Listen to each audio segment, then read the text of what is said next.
Hey, what is up, nation? In this session, I'm going to be taking you through 4 takeaways that I learned through modeling the moon house in Sketchup.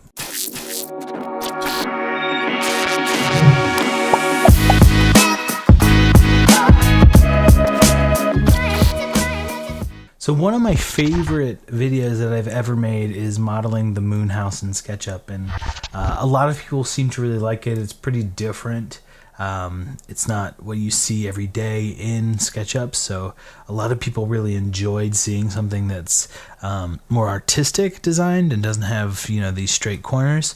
And I really enjoyed it, but the video is kind of fast because it's like many hours of modeling sped up and condensed into a few minutes, because I didn't think anyone wanted to sit through multiple hours of me modeling. But there are a few takeaways that I really just want to touch on and explain what I learned through modeling in this way. You can see if I click over here that I get my photo match that I modeled from, and if I rotate up a little bit, you can see what I ended up with.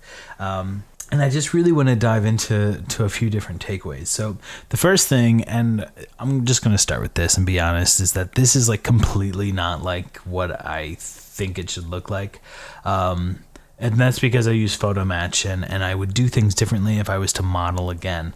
So this angle looks really good, and you can rotate around a little bit like I do in the image. But when you start to rotate to this side, you can see that there's a huge lean.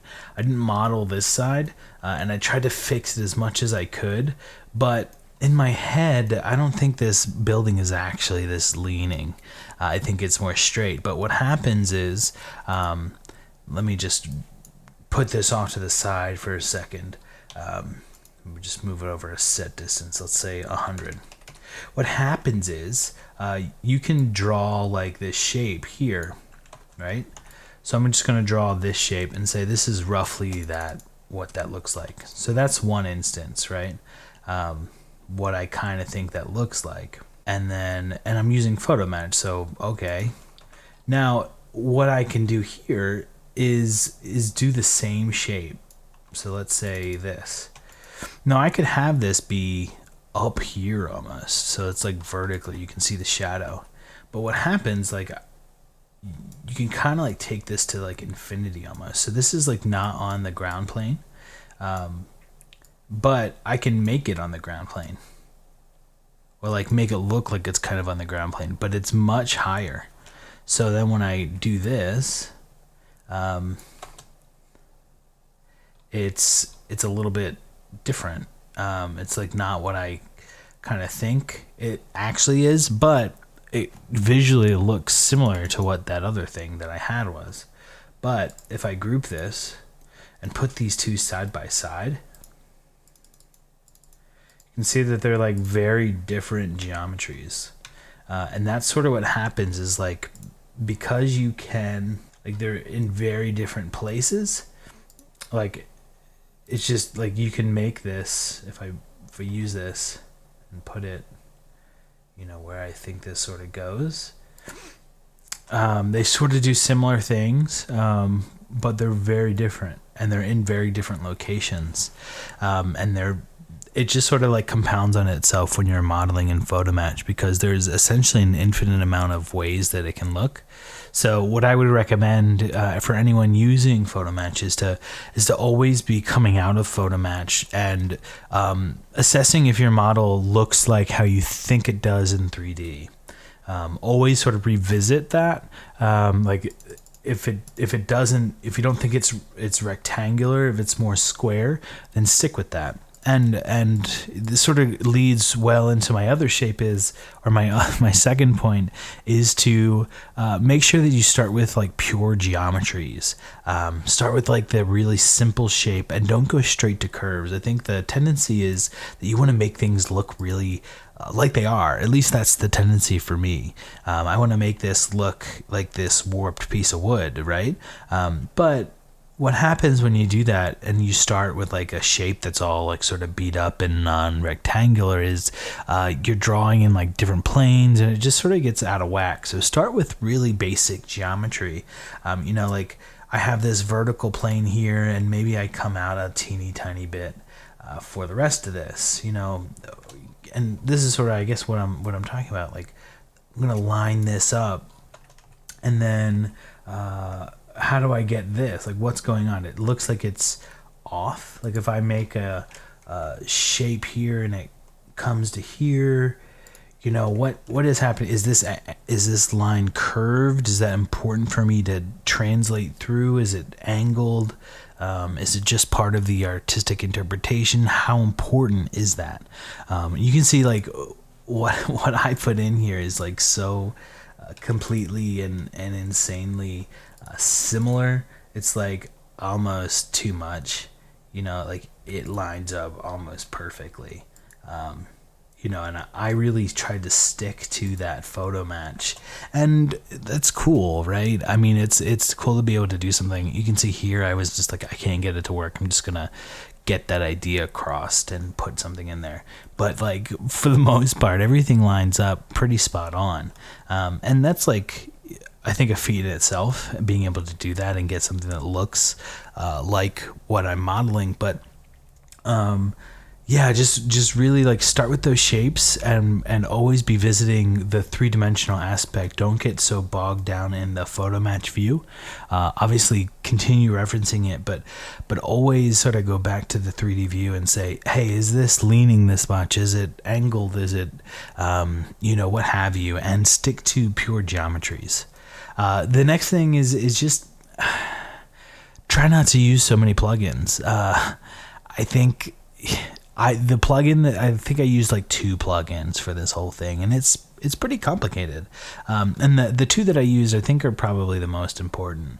The first one being the round corners plugin. So I use that a lot because there's so many geometries in here. It's just like really subtle rounding of corners makes a huge difference in softening everything. And so I highly recommend that for anything that you model. I also used, I think the only thing that I used other than that was Curvaloft, and that was for like this little ring thing that's going on. I used 2 shapes and just Curvalofted between them. And maybe these things, and they're so weird, they sort of ended up not what I think this would look like. I think it would be, you know, obviously supporting, not angled this way. And that's sort of like the stuff that I was getting into. Like, oh no, I can't figure out what this is actually doing, and I'm too deep. So I sort of have to make this up at this point a little bit, or try to get it as close as I can. So there's that. And then I think the last thing that is probably the most important, you can see like these little cacti are really like neat looking. And what else? These shapes here, what I learned through this whole process, and these little guys, is that start with, like I said, start with your geometries and build them, but also like cylinders are so powerful. So if I make a cylinder here, I take this cylinder and I move it down, then hit the / icon. Let me just move this tray. Let me dock it so you can see what I'm doing. / and then hit 5. 5 / 5. There we go. I get these dividers through here. Now what's really awesome with these is that you can then scale them, and that's exactly how I made these. You can just like push and pull these in the right direction. So what's cool about that, and when you get sort of towards the top, you just sort of like make that really tiny, and you know, maybe change the scale a little bit. So maybe this is a little bit more, there's fewer, let's say there's 3 here. Let's just make this really small. You know, you just get this really smooth shape. And then you come back with the eraser tool, hit Control, and you hide these lines.